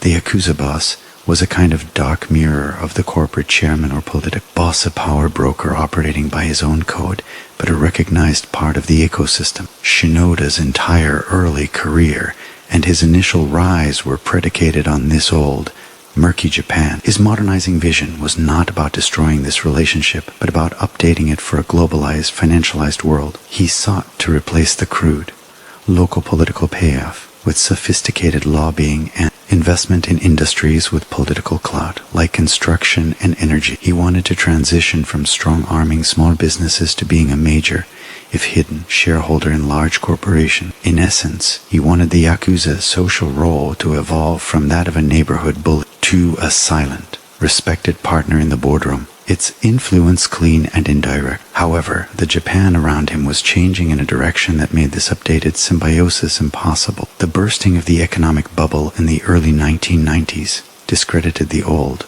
corrupt systems of cozy relationships between politics, finance, and construction, the very systems the Yakuza were deeply embedded in. A series of financial and political scandals in the 1990s and 2000s led to public revulsion and a demand for transparency, good governance, and the rule of law. The notion of a chivalrous organization became laughable as the public saw the Yakuza's involvement in predatory lending that drove families to suicide, in the methamphetamine trade that ravaged communities, and in the violence of the Yamaguchi War. The social license they had once held, however tenuous, was permanently revoked. Shinoda's strategy of invisibility, ironically, accelerated this loss. By ordering his members to blend in, he removed the last vestiges of their romantic, outsider mystique. They were no longer colorful, if dangerous, outlaws. They were just secretive, parasitic criminals hiding among decent people. This made the social exclusion campaigns far more potent. The public could more easily support laws that banned those people from society when those people were no longer seen as a distinct, almost theatrical subculture, but as an invisible infection within the body politic. The 1995 Kobe earthquake and the 2011 Great East Japan earthquake and tsunami were pivotal moments. In Kobe, the Yamaguchi-gumi, headquartered there, did indeed provide rapid, effective disaster relief in some areas, distributing food and water when official response was slow. This briefly revived the old Kyokaku myth, but by 2011, the landscape had changed. While some Yakuza groups again mobilized to help, the mainstream media and government were careful to either ignore their efforts or frame them as publicity stunts. Part of a conscious effort to dismantle any positive narrative, the state was determined to be the sole legitimate provider of order and aid. Shinoda, from his peak to his fall, was thus caught in a historical tide he could not control. He was trying to negotiate a new, sophisticated partnership with a Japanese establishment that was itself being forced by public opinion and international pressure to purge its very need for such partners. The old backroom handshake deals were being replaced by corporate compliance departments and independent regulators. The politician who needed Yakuza muscle was becoming an electoral liability. The corporation that used a Sokaya faced ruinous scandal. Shinoda's modernized Yakuza became an anachronism, not because it was old-fashioned, but because the society it sought to partner with was undergoing a painful, moralistic modernization of its own, one that had no room for a shadow partner. His life's work, therefore, stands as a monument to a specific vanishing moment in Japanese history. The moment when the country's deep, structural gray zones where crime, business, and politics intermingle were forcibly exposed to the light and legislated out of existence. He was the last and greatest master of those gray zones. His incarceration is the symbolic end of that era, a public affirmation that Japan had chosen a different, cleaner, and more transparent path, one where there was no seat at the table, hidden or otherwise. For a man like Kenichi Shinoda, the calm narrator's story is, in the end, the story of Japan's own turbulent journey from post-war ambiguity to a fraught and perhaps idealized modernity. The global reverberations of Kenichi Shinoda's strategies and eventual downfall provide a critical lens through which to view the evolution of transnational organized crime in the 21st century, illustrating both the universal templates of criminal adaptation and the unique vulnerabilities that arise from them. Shinoda was not merely a Japanese phenomenon, he was a case study in a global trend, the corporatization and financialization of traditional criminal brotherhoods, his playbook diversifying into legitimate business, leveraging globalization for smuggling and money laundering, employing sophisticated financial instruments, and seeking political insulation through economic integration has been observed in the transformation of Italian mafias, Chinese triads, and post-Soviet gangs. In this sense, Shinoda's Yamaguchi-gumi served as a high-functioning laboratory for criminal modernization within a developed, technologically advanced democracy. The lessons from this laboratory, however, are double-edged for criminal enterprises worldwide. On one hand, his success until the mid-2000s demonstrated the immense profitability and resilience of such a model. It showed that by moving up the value chain from street-level vice to white-collar and financial crime, an organization could reduce its visible violence, increase its profit margins exponentially, and embed itself into the economic system to a point where its removal could cause localized financial disruption. This blueprint has been consciously or unconsciously adopted by criminal elites everywhere who seek sustainability over flashy, high-risk street dominance. The international alliances Shinoda forged, particularly in Southeast Asia and with Russian group, highlighted the shift from ethnic insularity to pragmatic, profit-driven transnational networks. The modern criminal landscape is now defined by these fluid, project-based collaborations between once insular groups, a trend he helped pioneer. On the other hand, Shinoda's ultimate fate revealed the latent vulnerabilities in this very model, offering a masterclass to law enforcement agencies across the globe. His downfall underscored that a criminal organization which integrates deeply into the formal economy also exposes itself to the tools of that economy. Tax codes, financial regulations, anti-money laundering protocols, and civil asset forfeiture laws. When a gang is just a gang, police fight it with arrests for violence and drug dealing. When a gang becomes a conglomerate, it can be fought by financial regulators, tax authorities, and corporate compliance officers. The Japanese state's multi-agency, financially focused siege proved that the most effective weapon against a modern criminal corporation is not a bigger gun, but a better accountant and a more comprehensive law. This lesson has been absorbed from New York to London to Hong Kong, where integrated financial crime units now routinely collaborate across borders to follow money trails rather than just drug shipments. Furthermore, Shinoda's story exposed the critical internal weakness of rapid modernization, cultural decay, and factional rebellion. By shifting the source of power and prestige from martial prowess to financial skill, he alienated the traditionalist core that provided the organization's muscle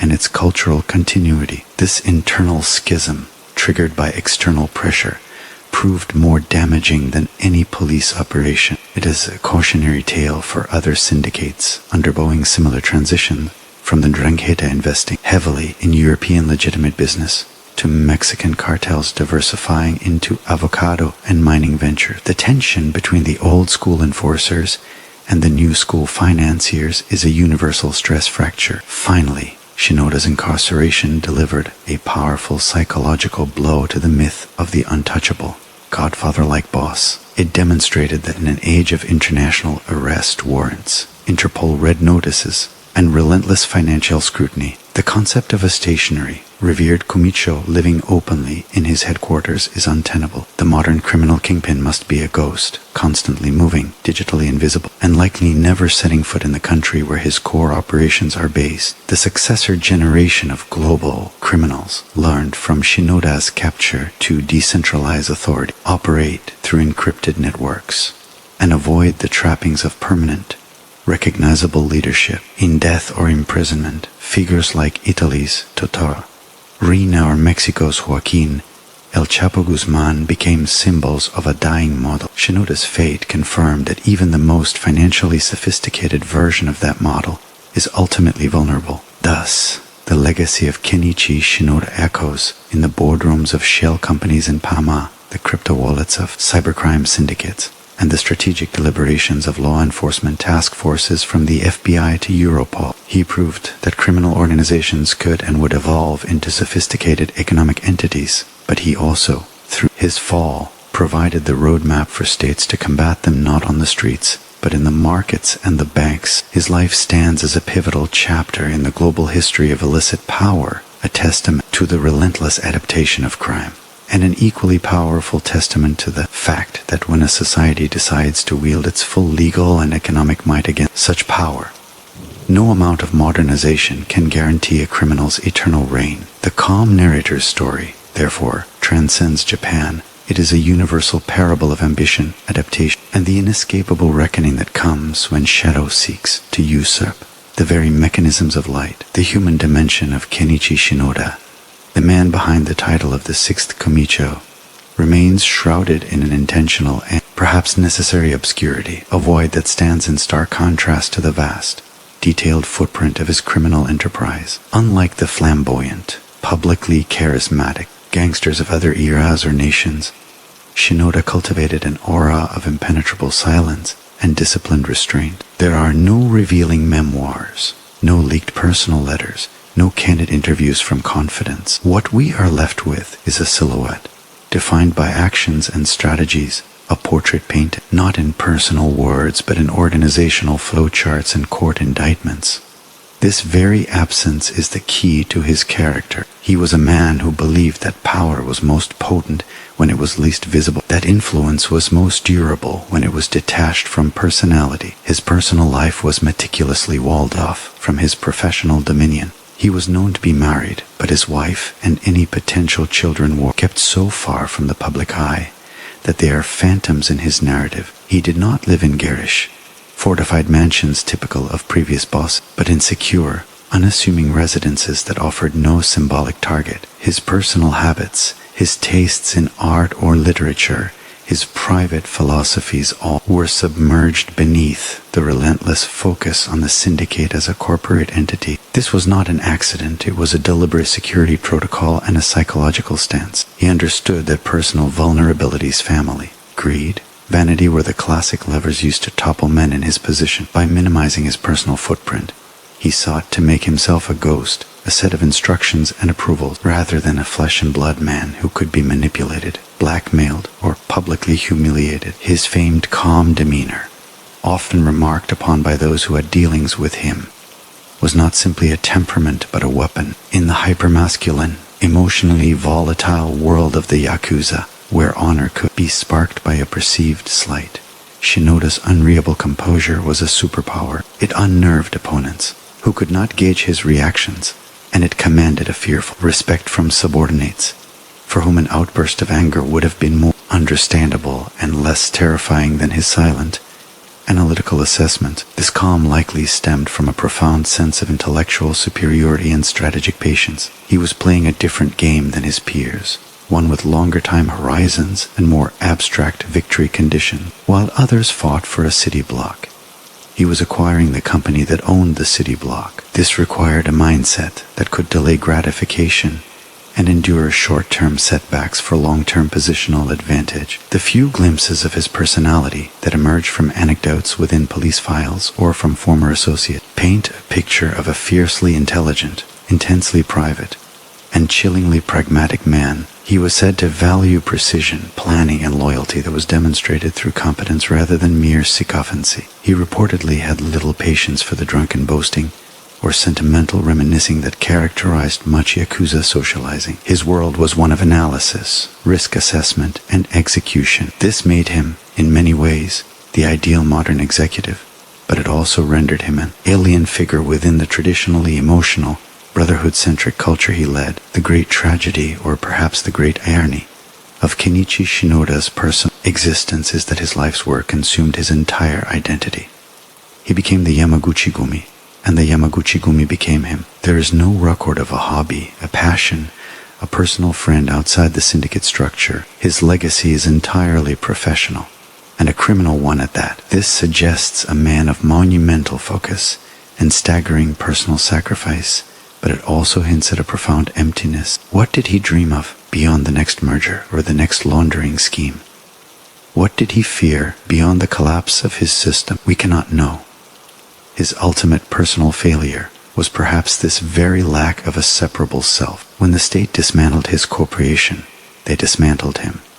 There was no private Kenichi Shinoda to retreat to, no family homestead, no circle of true friends, no inner life of the mind cultivated apart from crime. His prison cell, therefore, is not just a physical confinement, but the logical endpoint of a life that had long ago walled itself in. The calm we perceive is now the calm of a finished equation, a game of chess that has been played to its inevitable conclusion. The narrator of this epic tale is, in the end, a man about whom we know both everything and nothing. We know the contours of the empire he built and the precise legal mechanisms that brought it down, but the inner life of the emperor, his hopes, regrets, or the personal cost of his ruthless journey remains a silent chamber at the center of the labyrinth, a mystery that even his own downfall did not illuminate. As we project forward from the incarcerated figure of Kenichi Shinoda, the future of the Yamaguchi-gumi, and the very model of the traditional hierarchical Yakuza appears not as a path to revival,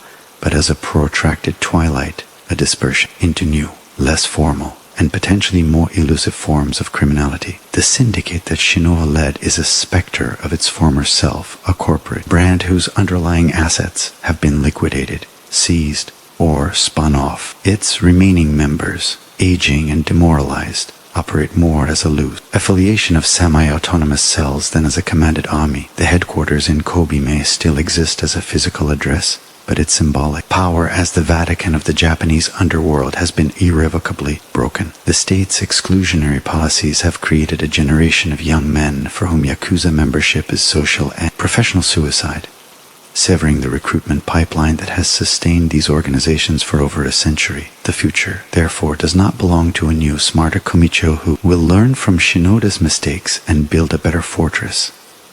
The fortress itself is an obsolete concept. The future belongs to the fragments.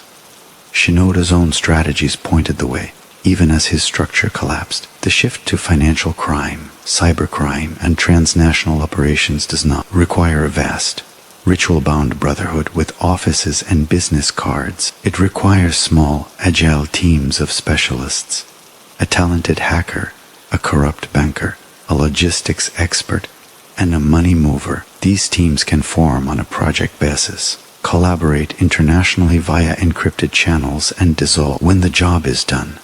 leaving no traditional structure for police to infiltrate or laws to target. The drugs will still flow, but through decentralized networks using cryptocurrency. The fraud will still occur, but from server farms in jurisdictions with lax extradition. The money will still be laundered, but through complex digital asset swaps and online gambling platforms.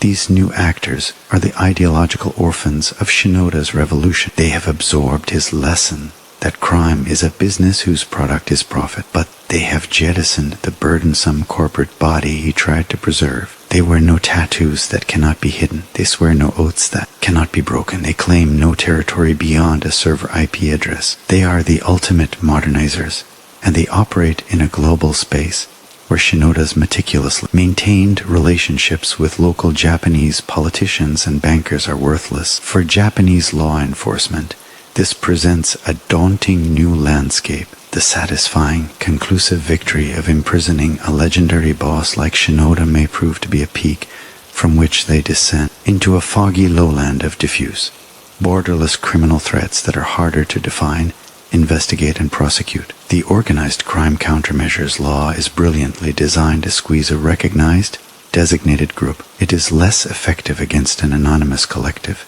that exists only for the duration of a digital scam. The police's future battles will be fought not in raids on office buildings, but in digital forensics labs and in complex, slow-moving international legal collaborations to extradite faceless criminals from foreign countries. The social role of the Yakuza as a sometimes tolerated, sometimes feared parallel authority is gone forever. In its place is a simpler, starker reality, pure, profit-driven criminality stripped of its last vestiges of social mythology. The community that once might have quietly accepted a Yakuza-mediated dispute resolution now picks up the phone to call the police, because the Yakuza mediator is likely already in prison or too afraid to show his face. This represents a net positive for Japanese society, the dismantling of a deeply entrenched criminal institution, but it does not mean the end of crime.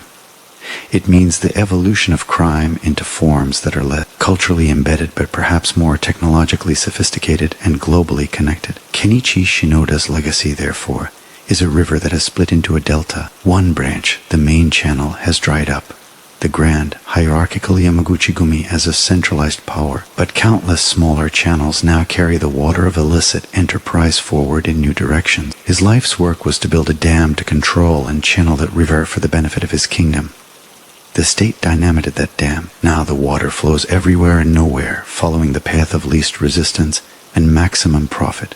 A fitting, if unintended, culmination of the very capitalist logic Shinoda himself applied to the underworld. The calm that defined him has been replaced by a different kind of quiet. The silent hum of computer servers executing fraudulent transactions. The hushed negotiations in encrypted chat rooms. The soundless transfer of digital assets across virtual borders. The era of the calm narrator is over. The new era has no single narrator at all, only the anonymous, relentless, and decentralized whisper of crime, adapting once more, this time untethered from the man who tried so hard to give it a permanent modern home. To place Kenichi Shinoda within the broader tapestry of global criminal history is to recognize him not as a mere gangster, but as a pivotal transitional figure who stands at the crossroads of two distinct epochs of illicit power. He belongs to a rare category of criminal innovators. Men like Meyer Lansky, the financial architect of the American Mafia, or Semyon Mogilevich, the brain behind post-Soviet transnational crime, whose primary genius lay not in violence but in system building. Shinoda's historical significance is defined by his deliberate and largely successful attempt to engineer the Yamaguchi-gumi's transition from a feudal, territory-based brotherhood into a capitalist, finance-driven enterprise. In this endeavor, he was arguably more consequential than any of his predecessors, including the legendary Kazuo Taoka, who expanded the syndicate's reach. Because Shinoda changed its fundamental nature, Taoka built an empire. Shinoda attempted to transmute that empire into something new and enduring for a new age. His career encapsulates the central dilemma of 20th century organized crime worldwide. How to survive and thrive as the world modernizes, as states become more powerful and legally sophisticated, and as global markets offer both unparalleled risk and reward, where others responded with increased brutality or insularity. Shinoda responded with a cold, clear-eyed embrace of complexity. He understood earlier and more completely than his peers that in the late 20th century, capital had become more powerful and more mobile than muscle, and that influence over systems was more valuable than control over streets. His historical role was that of a criminal modernizer, a CEO forced to manage a company whose core product was illegality, but whose operations increasingly had to mirror, and in some cases outperform, those of its legitimate competitors. Yet, his story also serves as a powerful historical corrective to the myth of the criminal mastermind who outwits society indefinitely. Shinoda's downfall is a classic tale of hubris and historical inevitability. His hubris was not the flamboyant arrogance of a dictator, but the quieter, more profound arrogance of the system's thinker who believes he has modeled all variables. He built his financial and corporate structures to withstand traditional police work,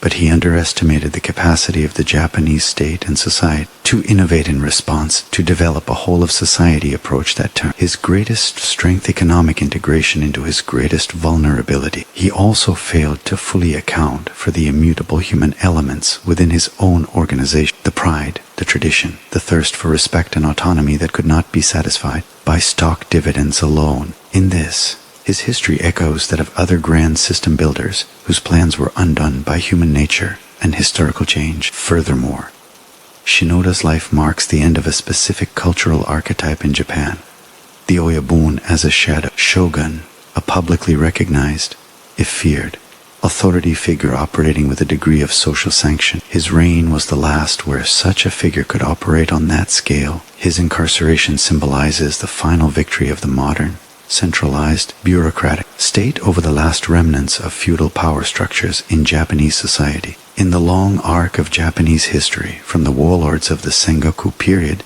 to the gangsters of the post-war era, Shinoda represents the last gasp of a certain kind of independent, non-state power center. His story is thus a bookend. It also provides historians with a perfect case study of the interplay between crime and economic history. The rise, dominance, and fall of the Shinoda-era Yamaguchi-gumi are inextricably linked to the economic cycles of Japan itself, its post-war recovery, its bubble economy excess, its subsequent crash and long stagnation, and its painful societal reforms. The syndicate fed on the excesses of the bubble, cleverly exploited the distress of the crash, and was ultimately crushed by the regulatory and social reforms that emerged from that period of national introspection. He was a creature of his economic time, and when that time passed, so too did the viability of his specific model. In the global narrative, Shinoda's experience proved that no criminal organization, no matter how wealthy or sophisticated, is immune to the focused will of a determined, democratic state that is willing to use every tool at its disposal, not just law enforcement, but finance,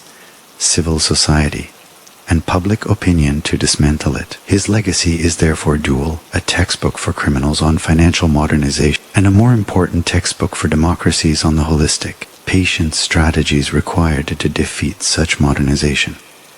The calm narrator of the Yakuza's most ambitious chapter thus becomes a permanent, cautionary figure in the archives of both crime and governance, a man whose life teaches to opposing audiences how to fight the endless war between shadow and light in the modern age, the philosophical and ethical questions that swirl in the silent wake of Kenichi Shinoda's story extend far beyond the man himself, probing the nature of power, the social construction of crime, and the ambiguous line between a brilliant strategist and a destructive criminal. His life forces us to confront uncomfortable complexities. Was he a villain? Or was he simply an immoral genius operating with ruthless efficiency in a system that for a time had space for him? The traditional view is clear. He presided over an organization responsible for drug trafficking, extortion, violence, and immense social harm. His modernization efforts were not about reducing harm, but about increasing profit and security for that harmful enterprise. In this light, he is a criminal of the highest order, whose intellectual gifts were tragically misapplied to the service of predation. Yet, a more dispassionate analysis reveals a darker, more challenging ambiguity. Shinoda operated within, and ultimately was destroyed by, a shifting social contract. the gray zone Japan of the mid-20th century, where Yakuza, politicians, and business interacted in a murky symbiosis, created the ecological niche that allowed his early rise. He was, in a sense, a product of that system, playing by its unwritten rules with superlative skill. His crime, in the eyes of the later Japanese state, was not necessarily that he broke the old rules, but that he failed to cease his operations when the rules changed, when society decided to no longer tolerate that gray zone and legislated it into black and white. His story thus becomes a parable about the relativity of crime and the power of the state to redefine acceptable behavior. From another angle, Shinoda can be seen as a dark mirror of the Japanese salaryman and corporate titan. His values loyalty to the organization, strategic patience, financial acumen, a preference for stability, and long-term planning were the very values celebrated in Japan's legitimate business world. He merely applied them to an illegal industry. This mirroring forces the question, where do we draw the line between the ruthless corporate raider who destroys communities for profit within the bounds of law, and the Yakuza boss who does the same from outside it? Shinoda's methods, in their later stages, sought to blur that line almost to invisibility. His life challenges the comforting notion that criminals are a fundamentally different breed. He demonstrates they can be coldly rational actors responding to perverse incentives within a flawed ecosystem. Furthermore, his narrative raises the philosophical issue of legacy and meaning.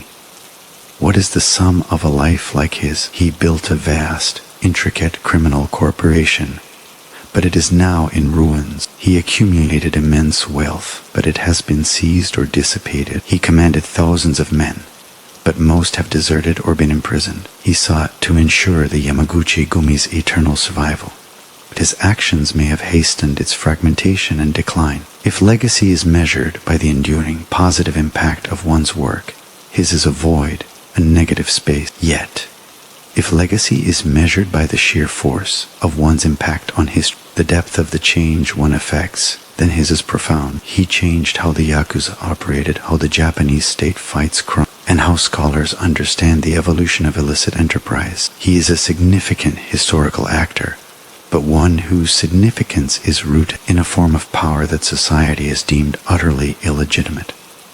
This leads to the final, somber reflection on waste. The calm, strategic, highly intelligent mind of Kenichi Shinoda was a resource in a different life with different choices, guided by a different moral compass. Such a mind could have built legitimate corporations, advised governments, or solved complex economic problems. Instead, its entire output was channeled into constructing and defending a criminal empire. The tragedy of Shinoda is not a sentimental one. He chose his path and caused great harm, but it is an intellectual and human tragedy, the waste of formidable talent in a pursuit that, by its very nature, could never lead to lasting creation, only to accumulation and, inevitably, destruction. His story serves as a grim reminder that brilliance without ethics is a force that ultimately turns in on itself, build elaborate castles on foundations of sand, destined to be washed away by the tides of law and social change. The calm narrator's voice, therefore, leaves us not with answers, but with heavy, unresolved questions about the seductive nature of power, the flexibility of morality, the price of talent misapplied, and the enduring human capacity to build magnificent, terrible things in the shadows, only to have the dawn reveal them as illusions. The final chapter in the chronicle of Kenichi Shinoda is not written in the annals of the Yamaguchi-gumi, nor in the legal statutes that convicted him, but in the quiet, persistent echoes his story leaves within us, the audience, bearing witness to this immense arc of power, ambition, and consequence. We have traveled from the post-war ashes of Hofu to the sleek, ominous boardrooms of financial crime, through the fratricidal fire of syndicate wars, and into the sterile silence of a prison cell. We have observed not just a criminal career, but the life cycle of an empire built on shadows, a meticulous experiment in whether ancient codes of brotherhood could be fused with the cold logic of modern capital. The experiment, as judged by history, has ended in definitive failure.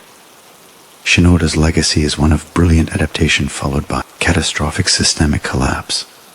He succeeded in transforming the Yakuza's methods but failed to transform its soul or secure its future, and in the process, He provided the blueprint for its dismantling. His calm, strategic narration guided the Yamaguchi-gumi through its most prosperous and perilous decades, but that voice has been silenced, replaced by the fragmented whispers of a diaspora and the humming servers of a new, decentralized criminal age. His story stands as a monumental cautionary tale, a proof that no amount of financial engineering, corporate structuring, or international networking can ultimately inoculate a criminal enterprise from the focused will of a society that decides to reclaim its integrity. It proves that the most dangerous enemy of the modern criminal is not a rival gang, but a tax inspector with legal backing, a bank compliance officer following the law, and a citizenry that refuses to look the other way. The myth of the untouchable Godfather is dead, buried under the weight of evidence folders and asset seizure orders. Yet,